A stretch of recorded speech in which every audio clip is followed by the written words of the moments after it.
In the last 2 years, I've spent over 5 weeks in Montenegro, and here are 13 things you never knew before. Some are life-threatening, some are surprisingly good. Let's begin. First, fires. Here's the setup. We're driving from Cetinje to Budva, and we see a wall of smoke coming from the mountains. A bit later, we see a whole slaughterhouse for animals. That's not small, that's huge. And you won't believe, nobody put that fire down. It kept on burning for 3 weeks, and it's still being burned at the recording of this video. After some research, we found out that these fires are not put out unless it's close to a city. These fires happen every year and in the whole country. How does that affect us as travelers? It doesn't really. But it's heartbreaking to see how much forest burns down and animals die. The only effect we noticed is a smell, but it's not crazy, we could easily breathe. Number 2. Fees. You actually have to pay €1 per day for being in the country. Imagine we came as a family of 6 for 3 weeks. That's almost €200. But what happens if you don't pay? Fine. Yep. If you're lucky and at the border or at the airport an officer asks for a confirmation of payment and you don't have it, you'll have to pay €200. Although nobody asked our family. Based on what we heard, it usually happens when tourists cross a land border and it's less common at the airport. In 2022, over 2 million tourists visited Montenegro with an average of 3.6 days. That's over €7.2 million that goes to Montenegrin government, and it does have some positive effect on the country, which we're going to talk about in a second. Interestingly, the population of Montenegro is only 600,000 people, which is 3 times less than the number of tourists per year. Number 3. A surprising but positive fact. The roads. It's really good. We came by car from Serbia, and right as we crossed the border, the ride became super smooth. Having a Russian background where roads are terrible, it was a pleasant surprise. Although it's not perfect everywhere. For instance, when you drive from Budva to Tivota Kotor, there's a big contraction in the recording of the video. There are places of not so terrible, but not so good roads. But all the way from this border to Budva, the road is new and very good. Talking about driving, it took us about 5 hours to drive through the whole country. So number 4, the country is super small. Montenegro is just under 14,000 square kilometers. Because of the mountains, it takes quite a bit longer to drive through the whole country. And these mountains create stunning views. And number 5,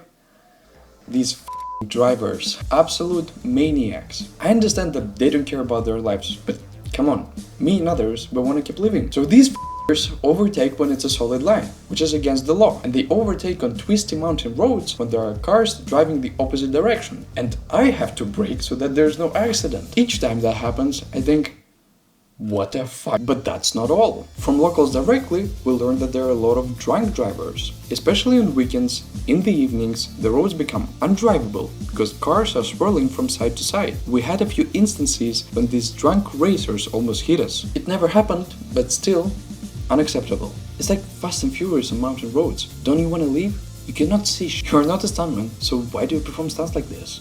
F***ing irresponsible. And I don't mean to criticize the whole nation. But number 6 is that Montenegrin people are so easy to get angry. So we had a family evening with 2 Montenegrin families. Being from Russia, of course, we touched a little bit of politics.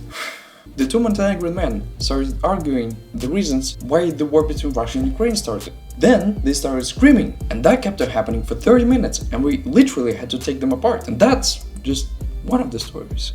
Why? This isn't your war, this is a family meeting. So why are we listening to you guys arguing to each other? We had quite a few instances with explosive anger, just from nothing. As we say in Russia, they turn a fly into an elephant. Let's talk about some positives. Number 7 is Montenegro is home to a lot of wineries. And it was interesting to walk around the winery with the owner, go to different underground facilities, see how wine is made. The tasting part was quite boring because I don't drink anymore, so I just left, but still.